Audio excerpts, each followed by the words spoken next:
When my husband ran off with my sister, he left me penniless and mocked me for clinging to our dying son.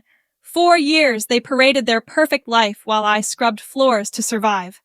15 years later, they sneered, asking if the boy had died until he walked in, tall and unbroken. Their faces, pure defeat. Still scrubbing floors, Susan.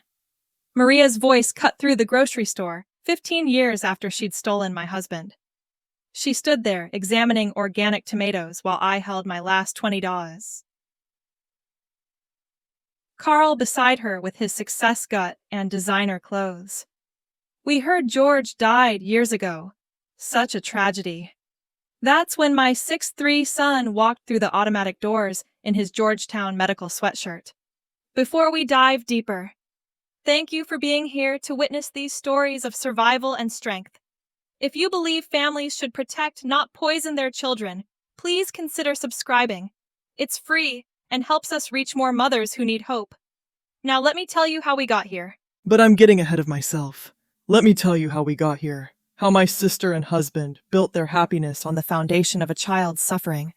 It started 3 years before they left. On an ordinary Tuesday, when Maria's heels clicked across our worn linoleum floor, I was making spaghetti, George's favorite steam fogging the kitchen windows, while Carl wrestled with the sink pipes underneath. My sister swept in without knocking. She never knocked anymore. Designer purse hitting our scratched counter as she launched into another breakup story. Marcus was a narcissist, she announced, though Marcus had seemed nice enough when he'd paid for our dinner last month. Thank God I have family. Real family. She touched Carl's shoulder as he emerged from under the sink, her hand lingering. You're so good with your hands, Carl. Susan's lucky. The way she said my name like it was an afterthought. The way Carl's ears turned red. I should have known then. 2 weeks later, Dr. Morrison delivered the diagnosis that would change everything. The office smelled like disinfectant and that particular brand of dread that clings to medical buildings. George sat on the examination table, legs swinging, 7 years old, and oblivious, while the doctor explained about white blood cells and treatment protocols. But it was Maria who sobbed. Loud, theatrical sobs that made the nurse bring tissues. She clutched George against her chest, mascara running in perfect streams. "My precious nephew," she wailed. "I'll do anything, anything." Carl sat frozen beside me, his hand cold in mine. I thought he was in shock. Looking back, maybe he was calculating how long he'd have to pretend to care. Maria inserted herself into our medical routine with surgical precision. She volunteered to drive George to appointments while I worked. She researched special organic diets that cost 3 times our grocery budget, insisted they were essential, guilt me when I hesitated. She picked up prescriptions, organized medications into color-coded containers, became the expert on George's condition, while I became the absent mother working doubles to pay for it all. "You need to rest," she'd say, shooing me out of my own kitchen. "I've got George's dinner. It's a special recipe I found online. Costs a fortune, but he's worth it." Right. Except the fortune was ours to lose. Carl started missing bedtime. First, once a week. Construction emergencies, he said. Then 3 times. Then I was reading Harry Potter alone to George, while Carl's truck stayed gone until midnight. His phone lived face down on the nightstand. He showered the second he came home. When I asked about the new cologne, he said a client gave it to him. Maria wore the same scent. I found him in the garage one night, shoulders shaking. For a moment, my heart softened. The stress was getting to him, too. Our son was sick. Our marriage was straining. But when he turned, his tears looked practiced, like he'd been rehearsing in the rearview mirror. I can't lose him, Susie, he said, using the nickname he hadn't called me in years. Sometimes I think about running away from all this. We don't run, I told him. We fight for George. He nodded, pulled me close, and his shirt smelled like Maria's perfume, and something else. Guilt, maybe, or decision already made. The charity fundraiser was Maria's masterpiece. She organized everything at St. Catherine's, our church, the one where Carl and I had married 8 years earlier. She printed flyers with George's school picture, the one where he was smiling, despite the bruises that mysteriously appeared whenever Maria watched him. "Help George fight," the poster said. "Every dollar counts." The entire community came. Our neighbors, Carl's construction crew, my co-workers, who could barely afford gas but still dropped 20s in the donation box. Maria stood at the podium in a dress that cost more than our monthly payment, dabbing her eyes with precision. "Family means everything," she said, her voice carrying across the fellowship hall. "When Susan asked me to help, I hadn't asked. I knew I had to step up. George is like my own son." Her hand found Carl's shoulder. "We all have to sacrifice for the ones we love." The photographer captured them standing together, Carl's arm around Maria's waist while I was in the bathroom. George throwing up the special smoothie she'd made him. $12,000 raised that night. I thought it would save us. I didn't know Maria was already siphoning it into an account I'd never see. 3 months before they left, I worked the night shift at Cincinnati General mopping surgical floors while George slept in the break room. Maria had insisted on preparing his weekly medications, special compounds from a pharmacy 2 towns over. Carl had started sleeping in the spare room, claiming my schedule disturbed his sleep. Our house felt like 3 separate lives intersecting at doorways, nothing more. Mrs. Patterson from next door would later tell me she'd seen Carl's truck at the Hampton Inn multiple times, always afternoons when I was working and George was at school. Maria's car in the same lot, but Mrs. Patterson thought it was for work. Carl did construction estimates after all. Maria was probably helping with the business side of things. The business side, that's what they were calling it. George got sicker whenever Maria watched him. I noticed the pattern but blamed coincidence, stress, bad luck. The vitamins she brought came in prescription bottles with typed labels, official looking. The diet she supervised cost hundreds we didn't have. Carl said we'd manage. He'd take extra jobs. Maria offered to loan us money, then acted hurt when I hesitated. "I'm trying to help," she'd say, tears perfectly timed. "Don't you trust family? The word she wielded like a weapon while she poisoned my son and planned her escape With my husband, while she counted the charity money and calculated how long to keep George sick enough for sympathy, but well enough to abandon. The last Sunday before they left, we went to church together. All 4 of us, like a mockery of the family we'd never really been. George dozed against my shoulder during the sermon about faithfulness. Carl checked his phone 6 times. Maria sang the hymns too loudly, her voice cracking on Amazing Grace, while she held the hymnal between her and Carl, their fingers touching on the spine. I should have seen it all. Monday morning, 6:17 a.m., 3 days after that church service where Maria sang too loudly. My key stuck in the lock like always, and I had to jiggle it twice before the door opened. The apartment was wrong immediately. Too quiet, but not the peaceful quiet of everyone sleeping. This was hollow, like walking into an abandoned theater. Carl's work boots weren't by the door. Maria's purse wasn't on the counter where she'd taken to leaving it during her overnight help sessions. The coffee maker was cold, unprogrammed, when Carl always set it for 5:45.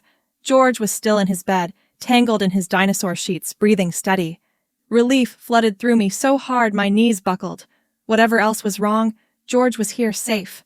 But his nightstand looked different.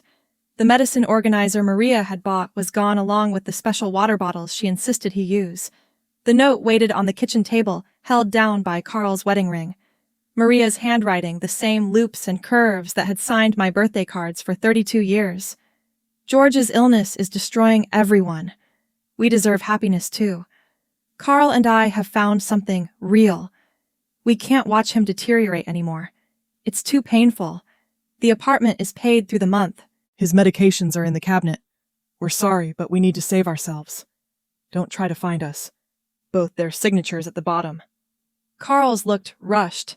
Maria's was perfect, like she'd practiced. I read it 4 times before my brain accepted the words. Then George's voice broke through. "Mommy!" He stood in the hallway, dragging his stuffed T-Rex hair, sticking up in 8 directions. "Where's Daddy's truck?" "He had to go to work early, baby, but his lunch is still in the fridge." And he took the Xbox. His voice cracked. The Xbox isn't for work. That's when I saw what else was missing.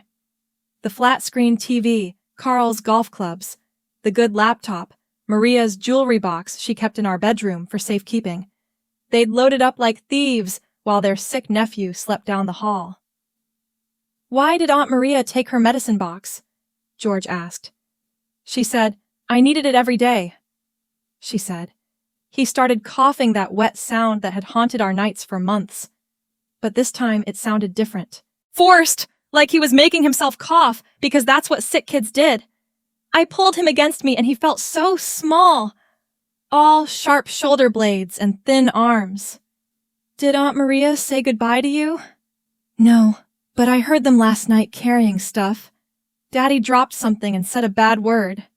He pressed his face into my stomach. "Are they coming back?" "I don't know, baby.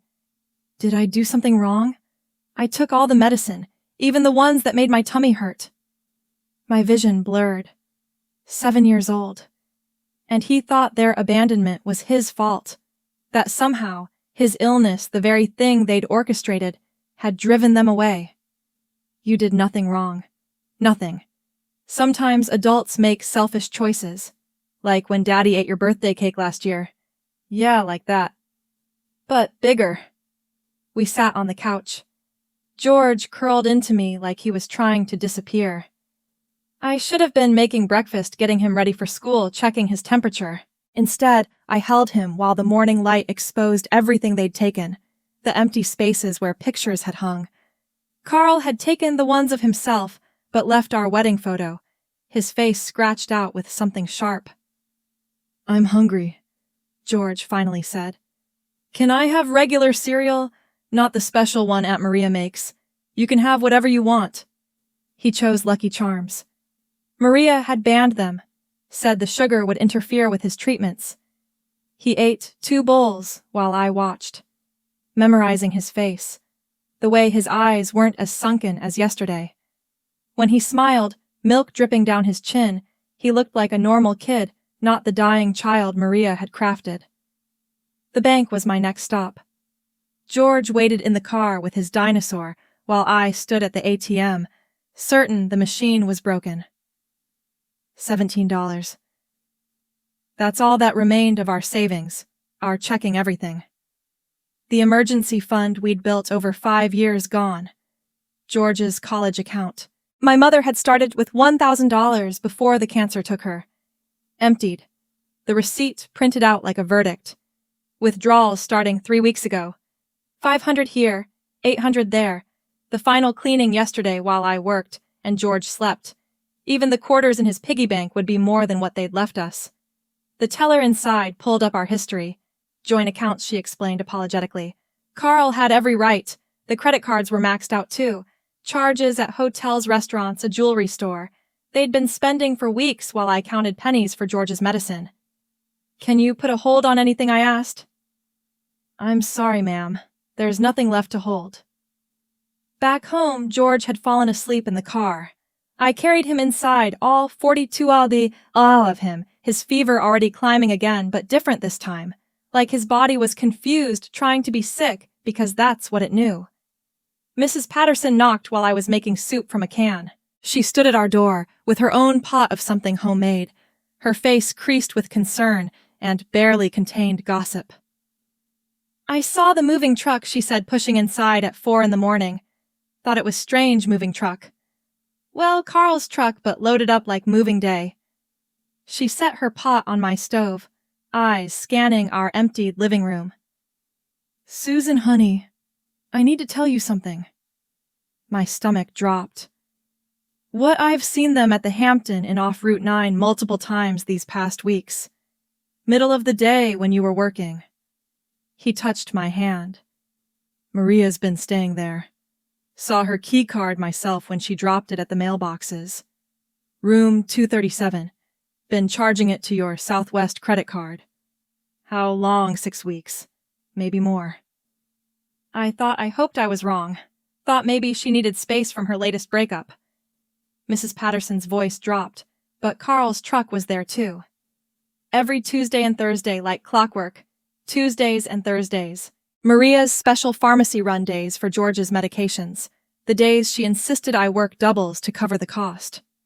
I should have said something sooner, Mrs. Patterson continued. But she's your sister. I thought you thought family meant something. She nodded, tears in her own eyes now. Honey, that's not all. She had a man over last month. Not Carl. Someone else driving a Lexus. She introduced him as her fiancé. The room tilted. Maria had been playing everyone. Even Carl, apparently. Or maybe that was part of their game, too. How many lives could they demolish while building their own? George whimpered from his bedroom, calling for water. His special water bottles were gone, so I used a regular glass. He drank slowly, carefully, like Maria had trained him to do. Mommy, are we going to be okay without them? I looked at his pale face. The dark circles Maria had literally fed him, the trust still somehow alive in his eyes, despite everything. We're going to be better, I promised, though I had $17, no job security, and a sick child who might not even be sick. That promise to George hung between us for 3 days while I scrambled to keep us afloat. Then Thursday came, and with it the phone call from Jefferson Elementary that changed everything. Mrs. Brennan George collapsed in pee. The ambulance is taking him to Cincinnati General. I abandoned my mop bucket in the middle of the bank's marble floor, my supervisor yelling about docked pay as I ran. The taxi cost $8 I couldn't spare, leaving me with $9 to my name. George was conscious when I arrived, pale and confused, in the pediatric ward, and 4 dripping into his thin arm. Just a little dizzy spell, the ear doctor said, barely looking up from his tablet. Probably his leukemia. Follow up with his oncologist. But we didn't have an oncologist anymore. The specialist Maria had found mysteriously couldn't see us without insurance, and Carl had canceled our policy the day he left. That's when she appeared. Dr. Patricia Hawkins walking past our curtained area, then stopping, backing up, staring at George like she'd seen a ghost. She was older, maybe 60, with sharp eyes behind wire-rimmed glasses. That child doesn't have leukemia, she said quietly, stepping inside. Excuse me, my protective instincts flared. His medical records. Hey, She gestured toward George, and something in her voice made me nod. She examined him gently. His eyes, his fingernails, the bruising on his arms. She pressed carefully on his stomach, checked his lymph nodes, studied his skin tone under the harsh hospital lights. Who diagnosed him? She asked. Dr. Morrison, 2 years ago. And who's been managing his treatment? My sister. She researched everything, handled his medications. I stopped the words turning sour in my mouth. Dr. Hawkins pulled the curtain fully closed. I run the free clinic on Vine Street. Bring him tomorrow night after we close. 900. Bring every medication, every bottle, every record you have. Why? She looked at George, then back at me. Because that child is being poisoned, and I think you know it. The next night, I sat in her locked clinic while she spread papers across her desk like evidence in a crime scene. George was in the examination room with a nurse eating his first real meal in days. Chicken nuggets without Maria's special sauce. These blood tests from Dr. Morrison. She began adjusting her glasses. They're fabricated. The letterhead is wrong. The medical terminology is nonsensical. And this signature. Dr. Morrison retired 4 years ago. He's been in Florida since before George was supposedly diagnosed. The room spun, but we went to his office. What office? The building at that address has been a shopping complex for 5 years. My mind raced backward. Maria had driven us. Maria had walked us inside. A small office, oddly empty, just one man in a white coat who looked at George for maybe 10 minutes before delivering his death sentence. Cash only. Maria had handled it, said insurance would reimburse us later. These supplements, Dr. Hawkins continued, holding up the bottles I'd brought. 3 of them are from websites that sell alternative medicine. They contain heavy metals. Not enough to kill quickly, but enough to cause every symptom of childhood leukemia. Fatigue, bruising, weakness, pallor. She showed me printouts from medical journals matching George's symptoms to heavy metal poisoning, not cancer. This one, she held up a white bottle. Contains thallium rat poison, essentially minute doses. This green one has arsenic compounds, just enough to keep him sick. I made it to the bathroom before vomiting, my body rejecting the truth as violently as it wanted to reject the last 18 months. My sister had poisoned my baby methodically, deliberately, while smiling at me over morning coffee. When I returned, Dr. Hawkins had created a timeline on her whiteboard. George's worst days aligned perfectly with Maria's pharmacy runs. His improvements came during her supposed spa weekends. The pattern was undeniable, mathematical in its cruelty. "We need to flush his system," she said. "Stop all medications immediately. I'll treat him here off the books. If we report this now without proof of who did it, they'll take George away from you. But Maria is gone. We need documentation first. I'll run real blood work every 3 days. Document his recovery. In 2 weeks, you won't recognize him." He was right. 10 days without Maria's poison, and George's transformation was miraculous. His skin went from gray to pink. He ate without vomiting. He ran in the apartment without gasping. His bruises faded. The dark circles disappeared. He gained 4 pounds in 2 weeks. "Mom, I feel weird," he told me one morning. Weird, how not tired? Is that normal? My 7-year-old son had to ask if feeling healthy was normal. That's what they'd done to him. Dr. Hawkins documented everything meticulously. Blood work showing declining toxin levels, photographs of his recovery, a detailed timeline of his poisoning. She risked her license taking samples to an independent lab, paying from her own pocket. 18 months of systematic poisoning, she said during our 4th visit. They wanted him sick enough for sympathy and donations, but not so sick he'd need real hospitalization where real doctors might notice. The charity fundraiser, I whispered, $12,000. Blood money, literally. 3 weeks into George's recovery. I was cleaning offices downtown when Janet from payroll found me in the break room, her phone extended like a weapon. "Susan, you need to see this." The Facebook post was dated 6 months after Carl and Maria vanished. A memorial page for George Brennan's beloved son, taken too soon after his brave battle with leukemia. Photos of him from when he was sickest, pale and hollow-eyed. Maria standing at a podium in a black dress. Carl beside her, both crying perfectly staged tears. The comments destroyed me.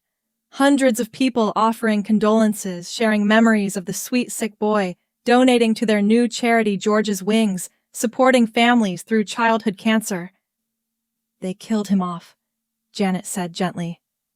"In everyone's mind, your son is dead." I scrolled through post after post. Memorial trees planted, scholarships in his name. A 5K run with his picture on every shirt. Carl and Maria had built their new life on the foundation of George's fictional death, profiting from a grief that wasn't even real.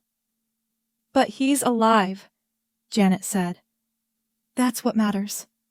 I looked at the date of the memorial service 2 weeks after they'd left us. They hadn't even waited for him to actually die from the poison they'd fed him. They'd simply decided he was more valuable dead than abandoned. Dr. Hawkins helped me print everything. The posts, the charity registration, the donation pages. Evidence of a crime so elaborate I still couldn't fully grasp it. They poisoned a child, faked his death, and profited from both. "What do I do?" I asked her. "You survive," she said. "You raised that healthy boy. And when the time is right, the truth has a way of surfacing." That night, George drew a picture of himself as a superhero, strong and tall, cape flying. "This is me when I grow up," he announced. "You're already my hero." I told him why. "Because you survived something impossible." He considered this. Mom, was I ever really sick? The question I dreaded. Someone made you sick, but you were never dying, baby. You were always stronger than they thought. You was still clutching that superhero drawing when the eviction notice arrived, 2 days before Christmas. The paper trembled in my hand while George hung his handmade ornaments on our Charlie Brown tree. A scraggly thing Mrs. Chin had rescued from behind her restaurant. 3 months behind, the notice said. Final warning. I'd been working 3 jobs. Nights at the hospital, mornings at the bank, weekends at a dental office. But it wasn't enough. Not with the medical bills still coming from George's fake treatments, the maxed credit cards Carl had left us with, and groceries that cost more each week. What's that? Mom, George asked, noticing my face. Just paperwork, baby. Mr. Kolsky's office smelled like cigars and Old Spice. He sat behind his desk, massive hands folded, while George and I stood like defendants awaiting verdict. George was 10, now 3 years since they'd left, but still small for his age. The poisoning had stunted his growth. Dr. Hawkins said, "You owe me $3,000. Mr. Kolsky stated, "I know, I can pay $500 now, and you said that last month." George stepped forward. "Please don't make us leave. Mom works really hard." Mr. Kowalski looked at George. Really looked at him. Saw the second-hand clothes the backpack held together with duct tape. The way he stood protective beside me like a tiny bodyguard. You go to Jefferson Elementary. Yes, sir. My grandson goes there. Tony Kowalski. George brightened. Tony's nice. He shares his lunch sometimes. Something shifted in the old man's face. You, the kid Tony says doesn't have lunch. My cheeks burned. I pack him lunch. Crackers isn't lunch. Mr. Kowalski interrupted. He studied us for a long moment. I own 7 buildings in this area. They need cleaning. Professional service wants $8,000 a month. You do it for rent plus $2,000. Deal. Yes, absolutely. Start tomorrow. Bring the kid if you need to. And that's how I became the queen of toilets. 7 buildings, 42 bathrooms, countless floors to mop. George would sit in supply closets doing homework, reading by the light of his phone that barely held a charge. Sometimes I'd find him asleep on a pile of clean towels, his math books still open. By February, George had taken over our household completely. He'd figured out our scheduling chaos and adapted like a tiny general managing a war. "Mom, you have bank at 6 Tari Hospital at 3:00. Sleep from 9 to 2, he'd recite while making scrambled eggs. He'd learned to cook from YouTube videos on the library computer. Nothing fancy, but enough to keep us fed. Pasta with butter, grilled cheese that only stuck to the pan half the time. "You should be playing video games," I told him one morning watching him pack our lunches. "This is better," he said simply. "We're a team." When his teacher called asking about his father for a Veterans Day project, George answered without hesitation. "He died in Afghanistan. A hero." The lie came so naturally, I almost believed it myself. It was easier than explaining that his father was living 40 minutes away with his aunt, pretending he was dead. Some nights I'd come home to find George had reorganized our tiny space, trying to make it feel bigger. He'd moved the couch to catch more light, hung sheets to create a bedroom area, labeled everything in the kitchen so I could find it half asleep. "We don't need them, Mom," he'd say when he caught me crying into my coffee at 4:00 a.m. "We have each other." Dr. Hawkins became our guardian angel. Every week, she'd check George for free, monitoring his recovery, making sure the toxins were fully flushed. She taught me which generic medicines were identical to brand names, which symptoms to watch for how to spot nutritional deficiencies. "He needs protein," she'd say, then slip me grocery store gift cards. For my research, she'd claim, though we both knew there was no research. One April afternoon, she pulled up Carl's company website on her computer. "You need to see this." There was George's school photo on their charity page, in loving memory of George Brennan, whose brave battle inspired our mission. Below it, donation buttons and tax-deductible giving options. "They're using him to get government contracts," Dr. Hawkins explained. Companies get preferences for hiring people who've experienced family tragedy. Carl's playing the grieving father, but George is alive, which is why I'm documenting everything. Every visit, every blood test, every photo. She showed me a folder. 3 in thick. When you're ready. This proves everything. When will I be ready? When George doesn't need protecting anymore. When you're stable. When the truth can't hurt you worse than the lie already has. The stability came from unexpected places. Mrs. Chin, who owned the restaurant below us, started her kindness campaign in March. Mistaken orders appeared at our door 3 times a week. Always warm. Always George's favorites. Always with extra portions. I didn't order this, I'd say. Mistake already made, she'd insist. Cannot waste food. Her daughter, Jenny, a high school senior, started tutoring George in math. Her husband, Mr. Chin, fixed our perpetually leaking sink, our broken window lock, the door that wouldn't close right. I should pay you. I'd offer. Mrs. Chin would wave me off. Family helps family. Real family, not the blood kind that poisons children. He knew, the whole building knew. The walls were thin, and George's nightmares weren't quiet. The times I'd sobbed on the phone to Dr. Hawkins, the eviction notices. They all knew, and instead of judging, they circled around us like a protective wall. George thrived in this makeshift family. Jenny taught him algebra and Mandarin curse words. Mr. Chin showed him basic repairs, letting him hold the flashlight and pretend to help. Mrs. Chin fed him until his cheeks filled out. Mom, are we poor? George asked one night, both of us on the couch that doubled as my bed. Financially, yes, but not the other kind. What other kind? The kind where nobody loves you. I pulled him closer. No, baby, we're rich in that. That conversation about being rich in love happened on a Tuesday.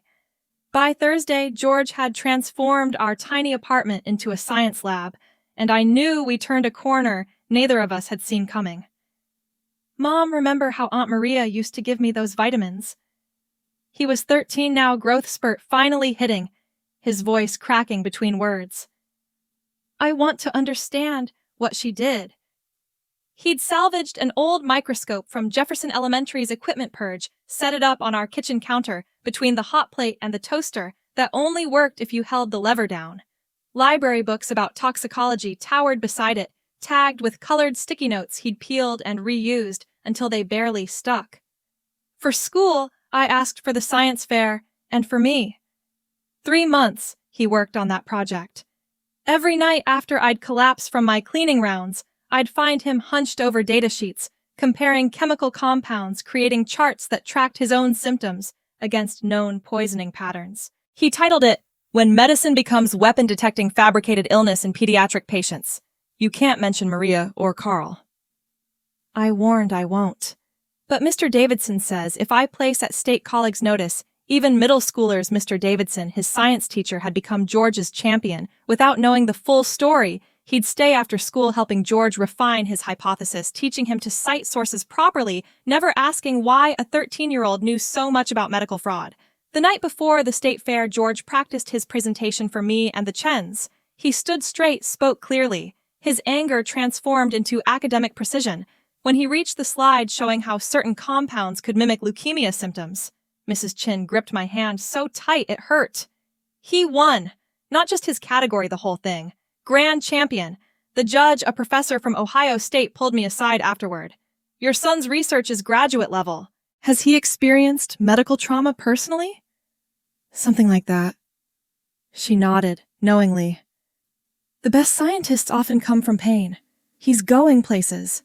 George framed that certificate and hung it where our family photo used to be, the one Carl had scratched his face from. This is better, he said. This shows who we really are. 2 weeks later, I was cleaning the Brennan Builds office. Carl's company had moved into the Fitzgerald building downtown, all glass and chrome, trying to look bigger than it was. I cleaned there Tuesday nights, usually alone, except for security. But this Tuesday, someone had left their office unlocked. Carl's partner, Tom Morrison. Papers covered his desk in my... I caught George's name. I shouldn't have looked, but I did. Contract proposals, all of them. Bids for city projects, state construction, private developments, and in every single one a section about community involvement that told the story of Carl's tragic loss. His son George, dead from leukemia. how it motivated Carl's commitment to children's charities. I started photocopying page after page, proposal after proposal. Carl had built his success on George's fictional grave. Won contracts worth millions by playing the grieving father. The charity he'd created, George's Wings, appeared in every bid as proof of his company's values. The security guard found me an hour later, arms full of copies. "You're not supposed to be in there," he said. "I know. I'm sorry. I thought I saw a mouse." He looked at the papers, then at me. Recognition flickered. "You're George's mom, the kid who won the science fair. My daughter goes to Jefferson." I nodded, unable to speak. "Mice are terrible this time of year," he said slowly. "Better take those papers outside to check for droppings. Wouldn't want them back in the office if they're contaminated." He walked away, and I understood. The whole city knew our story, even if they didn't know the details. At home, I spread the contracts across our floor. Dates, amounts, promises to donate, percentages that never materialized. Dr. Hawkins had been right. Evidence mattered. This file grew thicker each week as I found more documents accidentally left in trash bins or recycling. Janet started forwarding me Maria's social media posts. I couldn't look at them myself. She'd blocked me everywhere. But Janet screenshot everything. "Look at this," she said, showing me her phone during my break. Maria posed with twin boys, maybe 4 years old, in front of a house that screamed suburban wealth. "Blessed with these miracles after so much loss," the caption read, "teaching them about their angel cousin George, who watches over them." "She's using him even dead," Janet muttered. But I noticed what Janet had mentioned. Carl wasn't in recent photos. Maria's wine glass appeared in every image, sometimes multiple glasses in one photo session. Comments were turned off after someone had written, "Didn't George's mother say he was alive? The facade's cracking," Janet said. Her sister commented last week about Maria being between situations again. 3 months before George's high school graduation, the letter from Georgetown arrived. Full scholarship, complete ride, everything covered. "I need to read you something," George said, holding his application essay. We sat at our tiny table, the one Mr. Chin had fixed 3 times, and George read. "At 7, I was dying not from disease, but from the people who were supposed to love me most. My father and aunt poisoned me slowly, keeping me sick enough to profit from sympathy. While my mother worked 3 jobs to pay for treatments I never needed, he didn't know. He trusted family, when they abandoned us, leaving me to actually die from their toxins. My mother saved me with nothing but minimum wage and maximum effort. She scrubbed toilets while I did homework in janitor closets. She gave up sleep, food, any chance at her own life to give me mine. I study medicine not despite this trauma, but because of it. Somewhere, another child is being hurt by people they trust. I will find them. I will save them because my mother taught me that love isn't about blood or marriage certificates. It's about who shows up when showing up is all they have left to give." We cried until Mrs. Chin knocked on our door, worried we were hurt. Then she cried too, and Mr. Chin had to come collect her, but not before she'd made us promise to frame that essay. "You did it, baby," I told George that night. "We did it," he corrected. "And we're not done yet." He looked at the file of evidence I'd been building now, 3 boxes full. "When?" he asked. "When you're safe. When you're at Georgetown. When the truth can't touch your future." He nodded, understanding. We'd waited this long. We could wait a little longer. The truth had been patient with us. We could be patient with it. The patience we'd promised ourselves lasted exactly 1 week after that conversation. Then Linda Morrison called. "You don't know me," she said, voice tight with barely controlled fury. "But Carl Brennan destroyed my husband's business, and I think you're the only person who might understand why I need him to burn. I stood in our kitchen, George, at his desk, studying for finals, and listened to a stranger explain how my ex-husband had apparently perfected his con artist routine. Tom was Carl's partner for 3 years, Linda continued. Carl used your son's death, fake death, to win sympathy contracts. When Tom questioned where the charity money went, Carl bought him out for pennies, then stole his client list. We lost everything. What do you want from me, Justice? I have recordings, Susan. Carl bragging about the tax breaks, about how genius Maria was for thinking of it. I have proof he's been skimming from his own company. But nobody believes the bitter Exartner's wife. They might believe the mother of the dead child who isn't dead. George looked up from his textbook, sensing the shift in my voice. I nodded at him. It's time. What kind of recordings? I asked. Carl drunk at a bar telling his new partner how they pulled it off. Maria's voice is on one of them too, laughing about how you actually believed the diagnosis. Tom recorded everything after Carl forced him out. He knew we'd need evidence. We met at a diner 2 towns over, Linda sliding a USB drive across the table like we were spies. She looked exhausted, rage keeping her animated. He destroyed 4 other businesses the same way she said. Always using George's story, the grieving father act. One contractor killed himself after Carl stole his contracts. Why haven't you gone to the police with what hooray business disputes? You have the medical proof. I have the financial proof together. That night, George listened to the recordings on headphones, his face hardening with each word. Carl's slurred voice talking about selling tragedy. Maria laughing about the perfect prescription cocktail she'd researched. I want to tell our story, George said, pulling off the headphones. Not theirs, ours. He started the blog that weekend.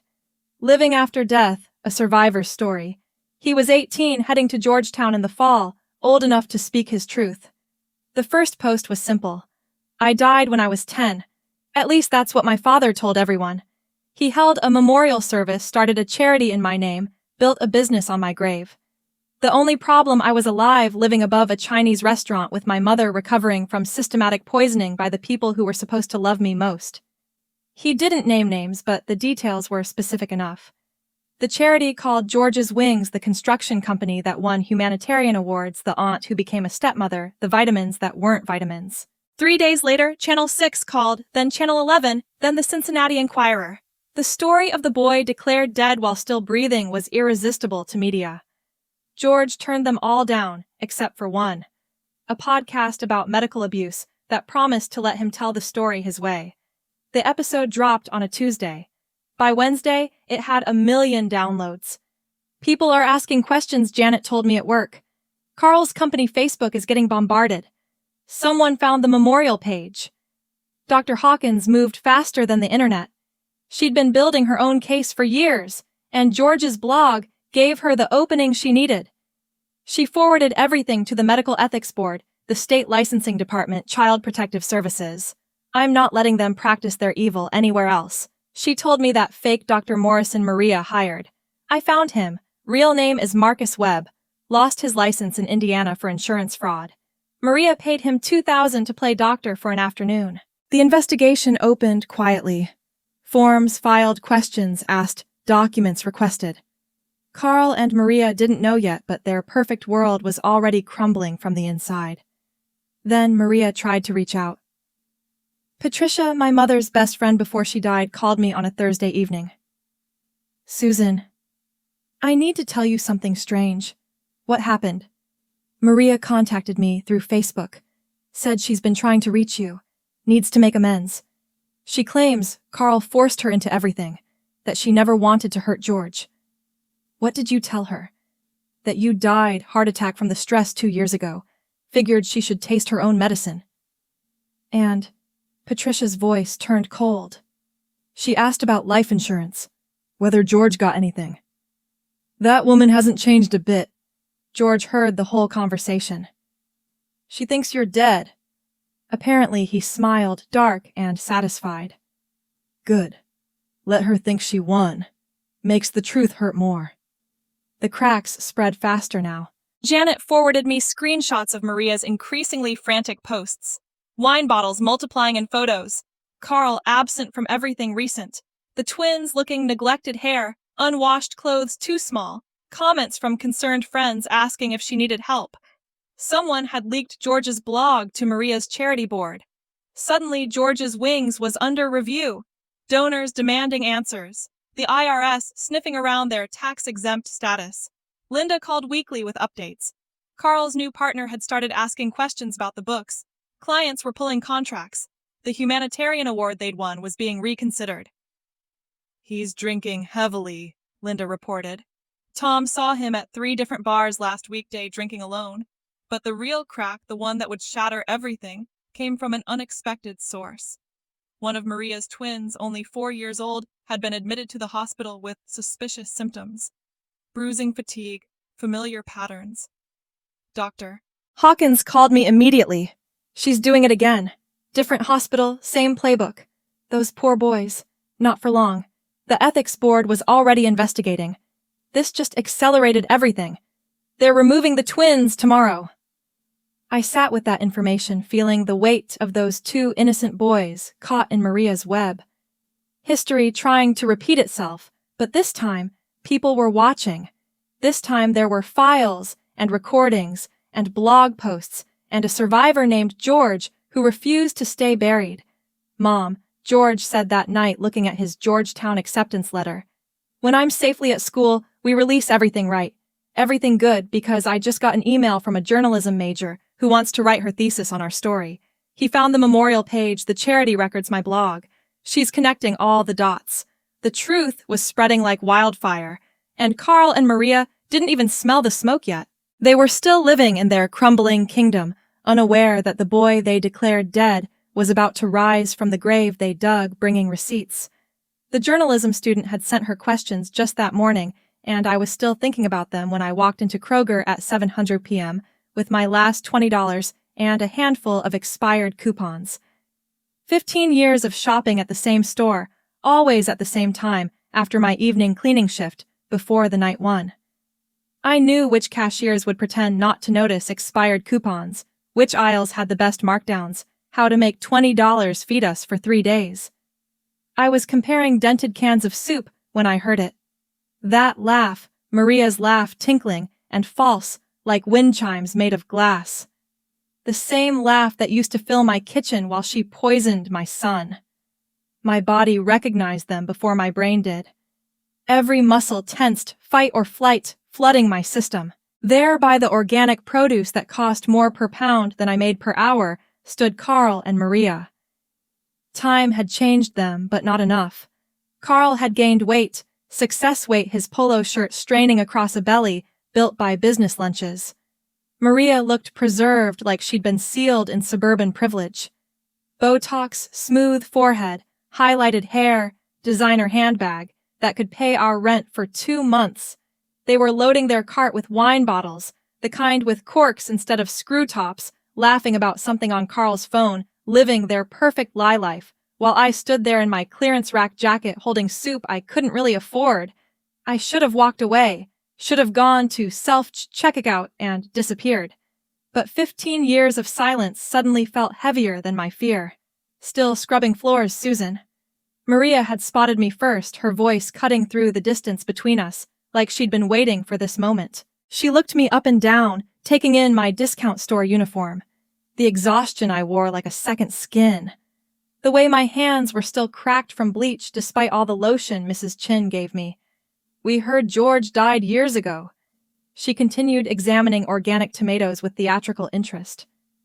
Such a tragedy. Carl turned then, his face going through several expressions before settling on smugness. "Sue, well, still in town. Still alive," I said, walking closer. "Disappointing, I'm sure, since you held my funeral." Maria's laugh was nervous but still condescending. "You heard about that. It was closure, Susan. For the community George's funeral," I corrected. "You buried my living son for sympathy points." Carl shifted his weight, trying to look casual. "How are you managing? Must be hard alone." "I manage. Floors don't scrub themselves." Maria's eyes gleamed with cruel satisfaction. Still cleaning after all these years. God. Susan, I told Carl you'd never amount to anything without us. Some of us work. I said instead of stealing. Carl laughed, that confident sound of a man who'd never faced consequences. Stealing. We took what we deserved. A life. A real life. Not whatever tragedy you were dragging us into with that dying kid. He leaned against their cart, full of $60 wine. Speaking of which, did the boy ever actually die? Or are you still milking that story? The store seemed to pause. The music kept playing, but everyone nearby had stopped moving. A mother with 2 kids pretended to study pasta labels. An elderly man froze mid-reach for bananas. The teenage cashier at Register 3 was holding her breath. You want to know about George? I asked softly. Maria rolled her eyes, adjusting her designer purse. Zizun, please. The dramatic pause. We've moved on. We have real children now. Healthy children. That's when the automatic doors opened. George walked through like karma itself had taken human form. 6'3", now built strong from years of making up for lost growth. His Georgetown Medical School sweatshirt worn like armor. Every step confident, measured, purposeful. He saw me first, our eyes meeting across the Purdue section. Then he noticed them. The tomato Maria was holding slipped from her hand, hitting the floor with a wet sound that seemed to echo. Carl's mouth opened, but nothing came out. They stared at George like he was a ghost they'd personally murdered, which in a way he was. Mom, George said, walking over with deliberate calm. You okay? Maria's designer purse hit the floor. Carl grabbed the cart for support, his knuckles white against the handle. Hello, Aunt Maria, George said evenly. Dad, you're alive. Carl's voice cracked like a teenager's. Disappointed, George asked. I know you told everyone I died, even had a service. Mom showed me the program. Beloved son taken too soon. Weird thing to print about someone you abandoned while he was supposedly dying. Maria was backing away slowly, her hand reaching for Carl's arm. This isn't possible. You were sick. Terminal. No. George said, his voice never rising but somehow filling the entire store. I was poisoned by you. Dr. Hawkins figured it out. The vitamins you insisted on, the special meals. You kept me sick for sympathy, for money, for the attention it brought you. Other shoppers had given up pretending not to watch. A circle had formed, loose but definite. The teenage cashier had her phone out recording everything. You tortured a child for Instagram likes, George continued, each word precise as a scalpel. You dosed me with heavy metals to fake leukemia. You raised money from generous people and pocketed it. You held a memorial service for a living child to win construction contracts. Carl tried to puff up some remnant of his old bluster surfacing. Now, wait a minute. No, George interrupted. You wait. You ran off with your wife's sister. You left us with nothing. Mom scrubbed toilets while you built your empire on the foundation of our suffering. She never missed a treatment I didn't need. Never missed a school play. Never let me forget I was loved despite what you did to us. Maria was crying now, but it looked rehearsed like she'd practiced in mirrors. George, we were young. You were adults, he said. Adults who chose cruelty and called it love. Adults who are now standing in a Kroger, facing the son you buried alive. The store manager had appeared watching from the bakery section. 2 more employees stood by customer service. Nobody intervened. This was better than anything on their security cameras. We should go, Carl muttered, trying to push their card away. You declared me dead for convenience, George said, not moving. Built a charity on my grave. Won contracts with my suffering. But here's the thing. Mom gave me the antidote to your poison. It's called love, and it's something you'll never understand. Maria's tears had ruined her makeup. Black streams down her preserved face. We made mistakes, No mistakes are accidents. What you did was attempted murder. The words hung in the air like a verdict. Carl grabbed Maria's arm, pulling her backward, their abandoned cart blocking the aisle. They stumbled toward the exit, but the teenage cashier was still filming, and her voice carried clear across the store. "Oh my God, this is already at 50,000 views!" Maria turned back. Masara's stained face twisted with panic. "You're recording this! The whole internet is watching," the girl said, not lowering her phone. "You're viral." They fled, then leaving their wine and organic produce behind like evidence at a crime scene. George stood perfectly still until the automatic doors closed behind them. Then, his shoulders finally relaxed. You okay, baby? I asked. Better than okay, he said, pulling me into a hug that smelled like his dorm room and instant coffee. I've waited 15 years for that. By the time we got home, George driving because my hands were shaking. His phone was buzzing nonstop. The video had jumped from TikTok to Twitter to Facebook to the evening news. 2 million views by midnight, 5 million by morning. The comments section became a courtroom of public opinion. People who donated to George's Wings demanded refunds. Former employees of Brennan Builds shared their own stories. Someone found the memorial page and posted screenshots beside current photos of George at Georgetown. Listen to this one. George read from his phone over breakfast. My company lost a bid to Brennan Builds because of his soba story about his dead son. We were a veteran-owned business, but apparently fake death beats real service. Linda Morrison called before noon. Carl's biggest client just pulled out. $40 million project gone. His partner Tom is filing charges this afternoon. The dominoes fell fast after that. The IRS opened an investigation into George's Wings within a week. The state licensing board suspended Maria's charity registration. Their twins' private school called an emergency meeting with parents after someone definitely not me sent them the video with a concerned note about the safety of the boys in Maria's care. Carl's first drunk call came 2 weeks later, 4:47 a.m. I let it go to voicemail. You ruined everything, his slurred voice said. My business, my family, my reputation. Are you happy now? Are you finally happy? I deleted it without listening to the rest. His suffering wasn't my concern anymore. It wasn't even satisfying. It was just nothing. White noise from a life I'd left behind. 3 months later, Carl filed for bankruptcy from a Super 8 motel. Linda sent me the filing papers with a sticky note. He listed the memorial flowers for George as a business expense. Maria tried reinventing herself online.